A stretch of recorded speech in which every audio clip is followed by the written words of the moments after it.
Hola, mi llamo John. Vámonos. Yeah, trying to get in the Dora the Explorer mood there. What's up and welcome back. I'm John Stark from BackTheMovieGuy.com, your favorite blind film critic, and this is Dora and the Search for Sol Dorado. I'm a grown man, and I reviewed the new Dora the Explorer movie that premiered on Nickelodeon and is also now available on Paramount Plus. Why? Because it's available with audio description. So click like, subscribe, share, hit that notification bell. Join me on my journey of exploration as I try to cohesively, coherently, and, just review a Dora the Explorer movie from the perspective that I am clearly the target demographic for Dora the Explorer. This movie was made for me. However, I'm a blind film critic. Other people say they go into things blind. I literally go into things blind all the time. Everything, even walls. So, what was the new Dora the Explorer movie like? First of all, you don't need to watch the other one because they're not connected. I know it wasn't that long ago that they were like, well, let's make a Dora the Explorer movie and send it to theaters. And people were like, oh my God, wow, they're doing it. They're finally doing it. Well, they abandoned that. And so now this is like a new Dora and a new set of adventures. And the film doesn't really tip its hat to the previous film. The biggest name in this movie is Gabriel Iglesias, who voices Boots. So, I don't know. The rest of the kids might be TikTok stars. I have no idea. I didn't really... Dora, for some reason, feels way younger than Diego. Diego is talking about like going to college. I've always thought of like Diego. I'm like, isn't he younger like Dora? Like, why are they? Anyway, so basically, what is this movie? This is unattended children, unaccompanied minors are searching for the lost Sol Dorado. They have to find various things and go on this journey with a map. It's not very complicated. It's like Indiana Jones for kids. And along the way, Dora needs her backpack, her map. She has Boots. Only she can talk to Boots, though. Nobody else can talk to Boots. So everybody else hears a monkey, and she hears Gabriel Iglesias. And Swiper swipes, and there's a villain, Carmen, I think, which I thought was somewhat of a smart thing because I'm not deep into the Dora the Explorer lore. I don't know if Carmen's like a character from the show, but I was thinking, ooh, that's kind of like Carmen Sandiego. I like that. That's very, very tongue in reference for generation that will not understand that because I don't think Carmen Sandiego has been popular within their lifetime. But it exists, okay? This movie's there. Who is this for? It's for your kids, man. That's why I'm not gonna come in here and punch the Dora the Explorer movie. It's just not gonna happen. I know it's really hard for us film critics to be like adults and to sit there and try to be like, well, is this film, oh, it's kind of stupid. And as an adult, this movie's not meant for us. This movie is not meant for us, man. This is like trying to review the Paw Patrol movies. This is like, this movie, I was trying to think of from my childhood and think like, oh, what is it? Because, as kids, we had TV shows and then we had live action movie adaptations out of those TV shows.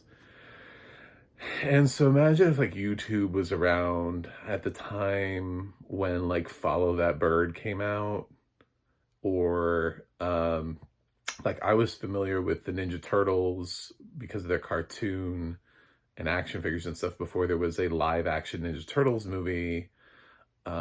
So those are sort of two comparable things where I saw the TV show first and then there was a movie.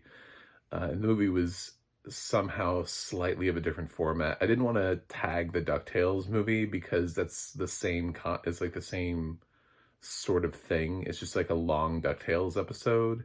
So of course, if you liked the DuckTales TV show, you were going to like DuckTales Treasure of the Lost Lamp. The Power Rangers thing feels like it's kind of the same thing too. Like it's just longer, like a long Power Rangers episode. So it's tough to try to find specifically what it was they were trying to do. Other things weren't from TV shows. Super Mario Brothers was obviously from a video game. Double Dragon was obviously from a video game.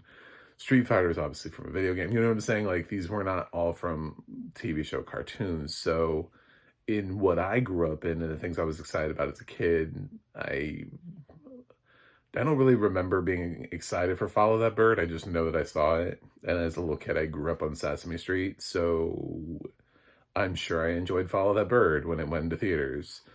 But I do remember loving the hell out of Ninja Turtles and the second one. The third one I remember thinking was weird as a kid. I was like, why are they samurai? So the third film has never really fully worked for me. But even as a kid, I remember going to it and being like, more Ninja Turtles, yes! And then going in there and being like, I don't know if I like this. I don't know. So, not so much. So that was my discerning child critic within me back in the day. Yeah, I think your kids will like Dora the Explorer. Now, if you're above the age of 10, I don't know, man. Then it's going to become like, how nostalgic are you for Dora the Explorer, who's been around for a while?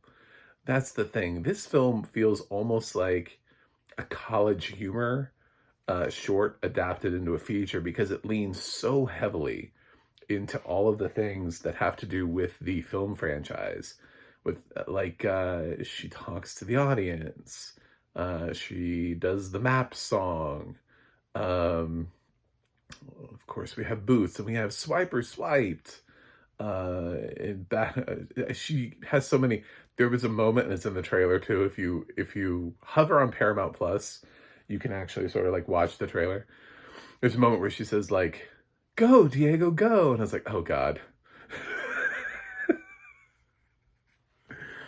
So I was expecting somebody to be like, "Dora, Dora, Dora the Explorer." But yeah, or Nihai Kalon, just randomly she shows up. But no, it doesn't anyway. Yeah, this is, because it does that though, it feels like a really faithful adaptation to the series. Like it feels like the kind of thing for kids that they would like. And it is kid driven. The kids are leads. It's not one of those things where like Dora the Explorer just suddenly has like Antonio Banderas like leading her along the way for no apparent reason whatsoever, other than the fact that the audiences need Antonio Banderas, otherwise the adults aren't going to watch this movie. You know, for a reason they dodged theaters, because they were like, well, I don't know if parents will take their kids to see this, because we're not going to pay to put notable named actors in here. We pay for Fluffy, but he's also doing voice work, so his paycheck couldn't have been that big. And when you're not paying for that, then who's going to show up? You know, like what do the adults have? And they're the ones who ultimately decide whether or not you have the ticket. And then you're testing the waters of the Dora the franchise, like, you know, and saying how popular is it still. And I don't think they know, so they just went the safety route and just did like essentially a streaming exclusive, which I think was a smart way to go. They've rebooted Dora, so it's on Paramount Plus. I think at the same time they started dropping the second season of Dora. So there's a whole new block of those episodes coming. She's been around forever as a character. I've seen Dora the Explorer. I know it doesn't seem like I have, but I used to, when I was stayed home sick, and just watch TV before streaming services kind of changed everything, because then you could just like pick anything and just binge it if you're sick, and you're like, oh, it gives you way more access to things. But back in the day when you're just channel surfing, admittedly, I would just go to like Nickelodeon and just be like, I don't know, it's on Nickelodeon, but I'm sure it'll be more interesting than talk shows and I never liked the Judge Judy type shows. So I would actually prefer it even as like a high school teenager listening to like Blues Clues, Dora the Explorer, stuff like that during the morning, over whatever the hell was happening on daytime television. So, yeah, I have seen a couple episodes, and I did see, to review for audio description purposes, the reboot. And the audio description here, I liked it. It's International Digital Center. Stephen Christopher wrote it. Did not recognize the narrator's name, but that's fine. She switches in and out. The film does obviously use, it's bilingual. I know, shocking. And she is able to switch in and out of both really well. So she's obviously bilingual as a narrator because it sounds excellent. Doesn't sound like somebody stumbling like I did at the beginning, where it's like, okay, the white guy has Duolingo. It's been working on that babble. So yeah, it's good, except there was one time where there was just one little thing, and maybe it is so totally indistinguishable, but I just didn't like it because it was too open-ended. So there's a part where Dora gets in trouble and starts to fall, and there's a part of the description that says like Diego catches her with something. I don't like something. Tell me what it is. Do you not know what it is? Is it so? It was like the whole sighted audience watching this going like, what the fuck is that? I don't know. Diego just is it, I don't. Does anybody know what that is? I don't know. I can't tell, man. I just, I mean, if it's so weird that like if it's a rope though, if it's a stick, if it's I don't know, a cane, if it's a grappling hook, give me something, something is what I feel all day, every day, because I don't know what anything is, sighted wise. I'm like, there's something there, but what is it? I don't know. So, when I use assistive technology and it doesn't know what it is, and I listen to audio description, I'm like, I don't know, something. I know it's something. Don't don't reinforce my confusion. Try to tell me what it is. Give me something out of something, please. So, other than that, Stephen Christopher's written some really good audio description tracks before, but this is the one thing where I was like, if I was QCing, I would have been like, is it really that hard to figure out what he's using? Because my whole life is full of somethings, and that's not very helpful. And the same would be true for a little blind kid who probably would be like, but what did he use? No, we don't know. So, yeah, if you want to watch this, I grade this. I don't know, man. I mean, personally, am I stoked for watching Dora the Explorer movies? No, I'm not. No, because I'm also not the target demographic. Just like I'm not really stoked for watching the Paw Patrol movies. And to some extent, I actually did kind of enjoy the Harold and the Purple Crayon thing. I thought that was kind of fun. I did kind of enjoy this. This one, not so much. It plays more towards the younger audience. It doesn't play as well.